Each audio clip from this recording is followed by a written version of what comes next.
Welcome back. It's another episode of the 480 Experience. We're breaking down ASU, Oklahoma. Forks up as always. We have a packed show for you here today.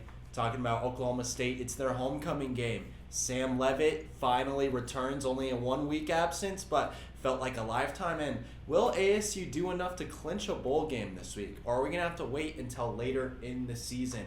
So Trev, let's talk about it. 5-2, guys. 5-2. This is a great start to a over-exceeding season so far, right? Would you at least say that's a reasonable statement that we've exceeded expectations? Yeah, absolutely. They've exceeded expectations, my expectations, and they can really go out there and kind of just blow it all out of the water if they clinch a bowl game today, especially considering what Oklahoma State looked like in the preseason polls. This looked like a very tough matchup for Arizona State, and suddenly, with just the last couple of weeks, looks winnable. And yeah, just a massive game here for the Sun Devils. We can talk bowl eligibility and how important that is, just knowing the context of having a self-imposed bowl ban last year. In Kenny Dillingham's second year, bringing us to bowl eligibility. But I think what really needs to be valued in this situation is how much Big 12 implications are going into a potential win for us. So if we're able to remain in at least stay in the 2-loss category within the conference record, I think that we can continue to build some momentum, especially knowing that we're coming home next week.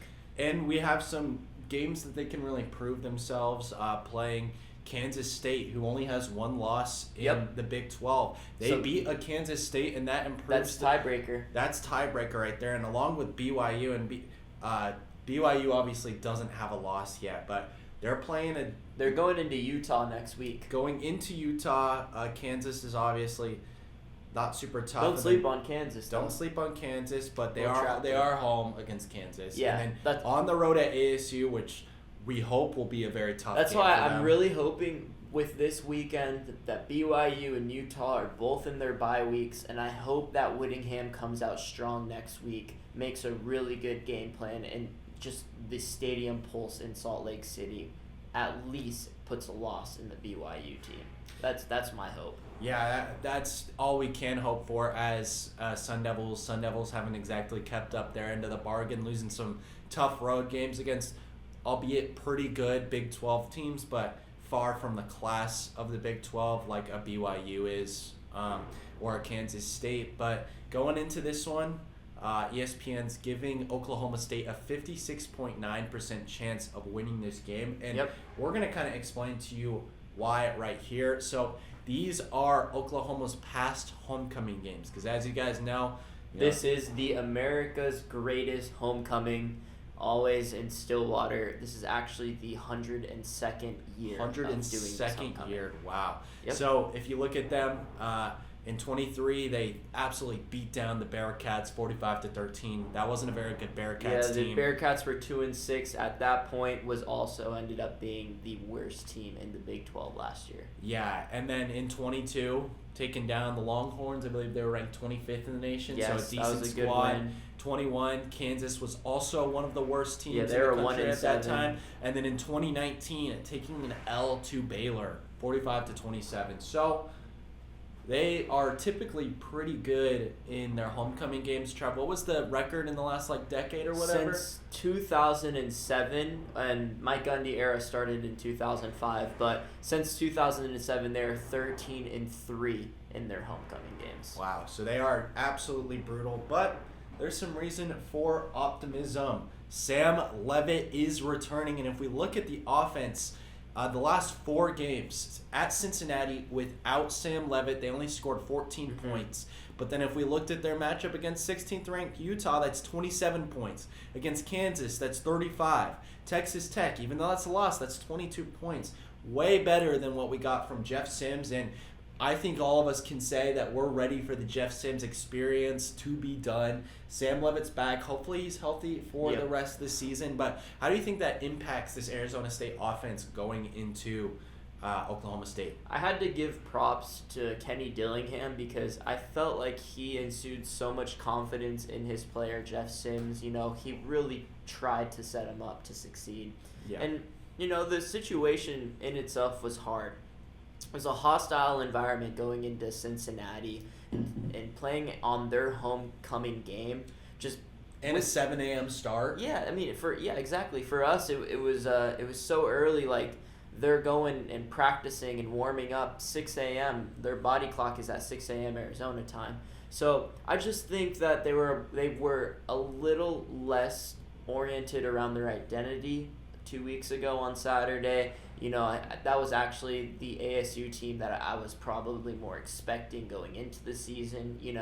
But at the end of the day, though, you have to be able to recover, adapt, and from this standpoint, I love Sam Levitt getting healthy again. Our offense has been making strides. I love how we've been able to spread the ball, and obviously just reestablishing our identity with Levitt. I think what really he brings to the table is efficiency. That lack of turnover margin and that efficient play is what we really need to keep the chains moving, to keep Scadaboo up right facing, because Scadaboo didn't have a terrible game, but he still got stopped behind the chains a few times, and that's because of the lack of threat from the quarterback position. Yeah, let's bring up Cam Scadaboo's stats against Cincinnati. 75 yards, 6.7 yards per carry. Pretty good. 2 touchdowns. On paper, it looks great. It looks good, but his yards per game this year has been 121, okay? 5.7 yards per carry and about a touchdown and a half per game. So that's below average. So in terms of yards, it's a below average game, and then average and touchdown, it's a little bit higher. So a solid game there for Scadaboo, but we're going to need more from him. And he's going to have to make those 4th and 1s. He's going to have to, and I think it was Kenny talked about the 4th downs, and I think they're going to be a little bit less aggressive on those, and I would like them to stop taking snaps out of the shotgun, stop being so wildcat heavy, right? Yeah, I think a component of this bye week in terms of the press conference interpretation was just going on a deep dive of what the book entails. What is the book as a college football coach, right? And the book is just a component of your decision making in certain situations. So he went really deep into that on, okay, if we're on a 4th and 3 or 3 and less on the 50, like he was giving us a bunch of scenarios in which there are examples of when you use the book. But I think what really needs to be attributed to this team in particular is when you're playing home, when you're playing away, and just understanding, being aware of your team's skill set. So if you're playing better defense than you are on offense, it's probably smarter to pin them back on the opposite side of the field than to go for it on the 50 to be a little bit more aggressive. I understand the 4th and 1s between the 30 and the 50. You already expect to go for it. It's no man's land, and we don't exactly have a kicker that can get a field goal for us. Sure. So it makes sense. For sure. But at the end of the day, though, I really like our defense. They played good football. In the second half, especially against Cincinnati, they locked them down. They did lock them down. I really like us playing the field the position of the field battle, like field possession battle. You know what I'm saying? Like, if we could pin them back behind the 10, I really don't see an Oklahoma State team matriculating the ball, having a consistent drive, go all the way down, leading to touchdowns, leading to scores. We're going to have to be a bend-don't-break defense, as we always have been this season, but I think there needs to be a lot more discipline in just winning that field position game. Yeah, and with Oklahoma State talking about their inability to make long drives, let's look at Bowman's stats in conference play this year really have not been very impressive. 55.8% completion percentage is not good. Yeah. 1,100 yards is fine in, I guess, 5 games is okay, and 6 touchdowns in those 5 games. Mm-hmm. So he's been far from ideal. 10 interceptions on the season, 8 interceptions in conference. He has a negative turnover ratio, right? Really? As we know, Arizona State's defense does like to cause turnovers. They're good at it. They had a couple weeks where they weren't good at it, but overall they've been pretty good at it. So Bowman, that's pretty ridiculous, his turnover ratio to be that bad in the Big 12. It's really bad. He has a good conference or non-conference record, but they played easy teams. Alan Bowman has averaged an interception in every Big 12 game this season. Yeah. Every game. And expect that in this game. So Coach Brian Ward to capitalize on that? Probably, yeah, absolutely. Mm-hmm. And this Oklahoma State offense is even worse than their defense. By PFF, they're the 110th ranked offense in all of college football. Just no good. I mean, Ollie Gordon coming into the season looked like a preseason Heisman candidate. Yeah. This was a preseason contender for the entire Big 12. And in our first video, this was the game that gave us the most pause, I think. As a collective, we all agreed that this one was going to be a hard-fought battle. I remember I did like it because it was coming off a bye week. Yeah, remember I was mentioning that. I was like, hey guys, it is off a bye week. We can go into Stillwater off a bye week. We might be able to sneak one in. Yeah, but I think we all thought this Oklahoma State defense would at least be ranked. Too. Yeah, we thought they'd be ranked for sure. Yeah. But I think we all thought their defense would be slightly better than it is this year. Yep. We've watched a little bit of film on them, and it just seems like they can't tackle very well. What do you see with that? Yeah, I just see a lack of discipline, a lack of identity, right?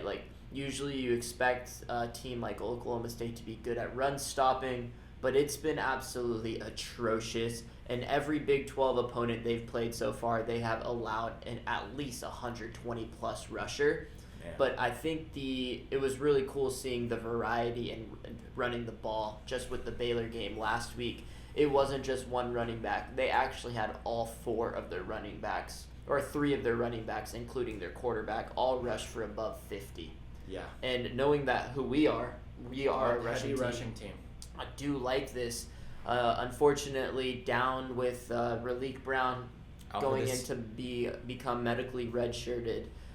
This is going to be a huge game for guys like Kyson Brown, DeCarlos Brooks, and obviously Scadaboo, but this is going to be the bell cow game for us. Yeah, and going into the last couple of games, I think Dillingham really wants to know who his running back 2 is, and this is an excellent game for either DeCarlos Brooks or Kyson Brown to come out and show that they deserve to be the number 2 in this offense. I like Kyson in this game, not going to lie.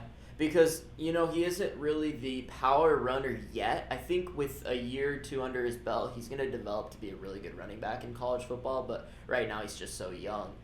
I do think, though, because of the inefficiencies, the lack of tackling on Oklahoma State, maybe he could break an edge or two and maybe get some good runs. So I like Kyson Brown. I like us scheming a lot of halfback screens.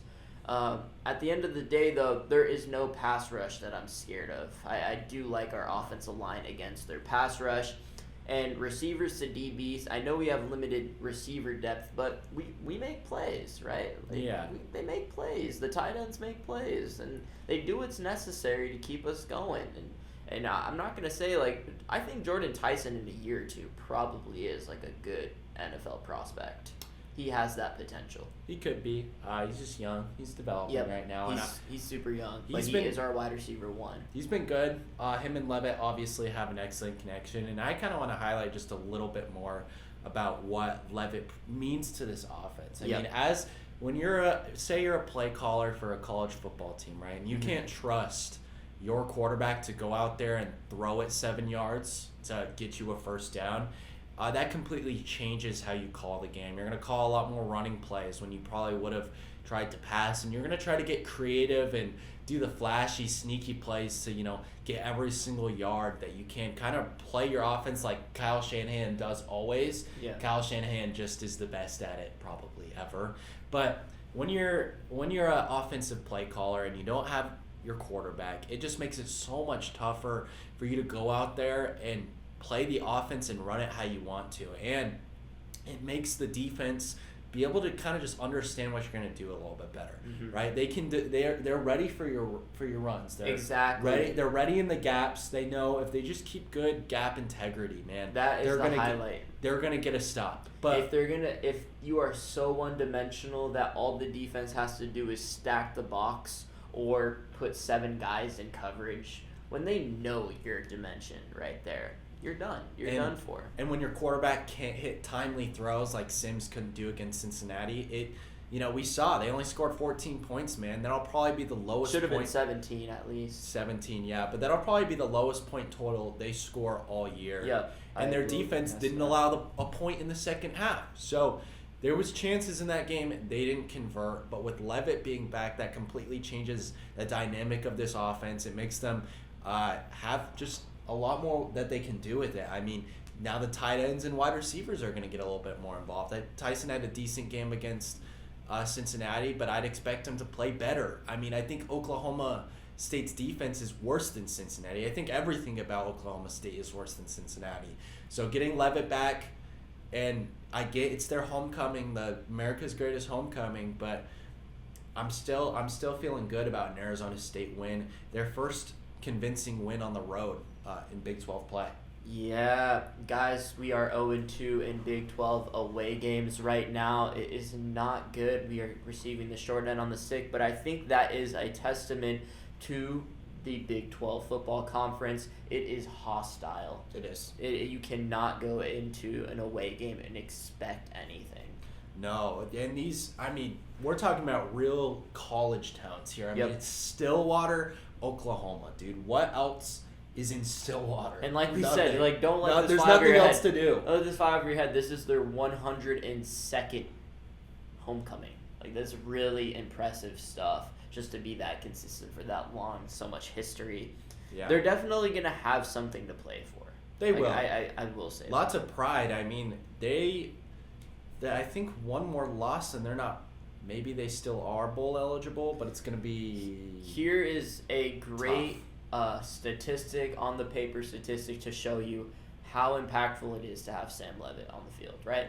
Okay. Jeff Sims, receiving stats. Tyson 6 receptions. He got his production. Anyone else? Off the board. Scoutaboo had 4 catches. Trey O'Meara had 1 catch. Kamal Mateer had 1 catch. That's awful. Spread. You cannot do that in a Big 12 conference game. I know he had Xavier Guillory out in that game, but 1 catch to your tight end. And then you had 4 dump-offs. And Arizona State really hasn't been great about getting their tight ends involved this year. It's probably one of my biggest criticisms of the offense because I haven't had many criticisms.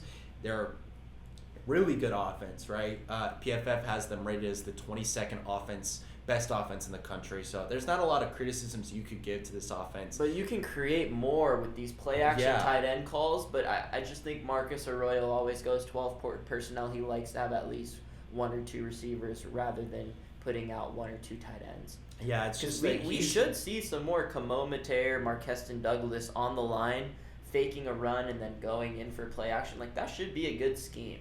They're just not using it. I feel like it's funny, but I do feel like Arthur Smith would have loved this offense and this personnel. You think so? Yeah, he would have loved it. Probably. It's a big running team. But yeah, so that's something Arizona State does need to get their tight ends a little bit involved. And they have to do a better job. I don't think this is necessarily a problem just with Jeff Sims. I think Levitt struggled with it too sometimes of just spreading the ball out. Jordan Tyson isn't the only guy out on that field. You have Mateers.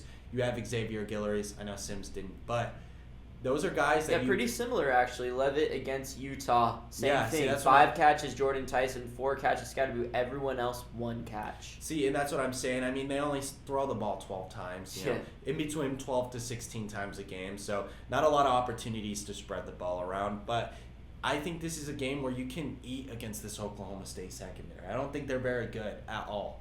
And I think Levitt stepping up in the pocket, and he has been so good on those on-time throws in the middle of the field this year. I want to see him do that. I want to see Tyson get involved. I want to see Guillory spread the ball. Yeah, spread the ball. Spread the ball out, and that's kind of the key offensively for this game. And then I think if we take it to the defensive end, Oklahoma State's offense has not been good this year. Like I said, 110th in the nation. Mm-hmm. It's really just about stopping Ollie Gordon, who really hasn't had a necessarily very strong season, right? If we take a look, let's pull up his stats for the last couple of games, okay? Oklahoma State right now is the 3rd worst rushing offense in the Big 12. Yeah, and Ollie Gordon was a potential Heisman candidate coming into the year. So very embarrassing. If we look at his stats throughout the year, South Dakota State 126, Arkansas 49, Tulsa 53. Oh no, that was Howland. Sorry. Utah 42, Kansas State 76, West Virginia 50, BYU 107, and that's probably Oklahoma State's best game. Was that BYU game? I mean, very close, and then against Baylor, another L. 77 yards. It's so hard because there are going to be so many NFL scouts this offseason looking at the Ollie Gordon tape and just wondering what went wrong. And I think this is probably a testament to really bad coaching. Yeah. I think that they lack good coaching on the offensive line. They lack an efficient offensive coordinator / play caller. They lack an identity that they can just fall back on. The only thing that I see from Alan Bowman is that he's trigger happy to Brendan Presley. He knows that Brendan Presley is his most talented player, his most talented weapon, and he's a one-read quarterback looking for Brendan Presley. I think they have become so one-dimensional that they're obvious when they're going to use Ollie Gordon, so the opposing defense will stack the box, and then they're obvious when they're in passing situations, and their O-line isn't able to stop a defense that pins back their ears and goes in on an efficient pass rush. When you have this component on your offense and then you're looking at your defense, which they are actually the worst team in the Big 12 in yards allowed, and they are the second worst team in points allowed in the Big 12, there's probably just there's just a lack of confidence in the organization, right? So I do like ASU just staying a lot more consistent. And, I mean, what's your take, like, in terms of the necessary consistency in order to get ahead of the chains on this Oklahoma State game? Because I do think we have to start off hot. Yeah, they definitely need to start off hot, and it's really just going to be about how quickly can we get Cam Scatterby rolling, right? Mm-hmm. Levitt's great, and we want to get this passing game going, but this game, we live and die by Cam Scatterby, and it's going to be about how quickly is he going? Is he going to rush for 130 yards and a touchdown and 20 yards receiving? If that happens, I would say Arizona State has a very good chance to win this game, okay? And the sooner they do that in the first quarter, if they can get them going, that completely changes the dynamic of this offense. It makes them a lot more dangerous, and it'll open a lot of passing lanes for Sam Levitt and rushing lanes for Sam Levitt, because they're going to be so focused on what they need to do to stop Scatterby that having a viable passer in the back or under center is going to completely change this offense. And I think that's just kind of the biggest thing for this game. And I think defensively, stop the run, force the one read Oklahoma State offense to make some mistakes, and I think that's kind of all the keys for the game, I would say. How are you feeling about it, Trev? Yeah, I definitely it has to be my main key to this game will be the coaching. It will be who can outcoach the other team. And I like ASU just to outcoach Oklahoma State right now because I feel like there's just a lack of buy-in. So what I've seen on a lot of Oklahoma State forums is that there is no confidence in their offensive coordinator, Dunn. There's a limited confidence now in the Gundy tenure, just thinking that maybe they were just, given all these facilities the year after he went 4-7, and they've been near perfect, very consistent since 2006. But it's gotten to the point where maybe the era has moved past Gundy. Maybe Gundy hasn't moved past college football. He's still super passionate. But the NIL era of college football has moved past Gundy. And, he got so much media exposure in the beginning of the season because it was almost destined that this team would be good. Everyone was buying into the Cowboys' hype in the preseason. But when you've seen how these teams have adjusted over the course of the season, in which Now any college football team can mitigate a splash player, can mitigate a lack of athleticism, because they'll just go cover 2, they'll run the ball, they'll dominate time of possession, and if they win the turnover margin, they can maybe sneak out a good win against a very difficult team. And that's what we've seen all year, is these lesser athletic teams just pulling out these ugly wins. And we haven't seen a good ugly win from Oklahoma State in the Big 12 right now. They're 0-5. They're desperate for a win. But right now, I love our coaching scheme to outcoach Gundy. I know Kenny and Marcus are going to have to cook right now. They're going to get in that kitchen, make a good game plan, at least put some points on the board. And if we do start hot, I love Arizona State going in on a good win. Exactly. And, cameras are starting to die here, so let's wrap up this show. I'm predicting an Arizona State win. They'll say it's an upset. I don't think it's much of an upset. Oh, no, it's not by far anything from it. Far from it. This is a game that Arizona State should win. It's a game they're built to win. So I'm predicting an upset. I'm guessing, by the way you're speaking here, you're predicting an upset. Initially, just based on the hype of America's greatest homecoming, I thought Oklahoma State could get their first Big 12 win. Seeing some film, just knowing how bad they are on defense, it's still scary to me. It is definitely a scary game. Isn't it very Sun Devil-y to play down to your opponent? It is, and that's what I felt we did to Cincinnati. On the road. We did that to Cincinnati. We played down to them.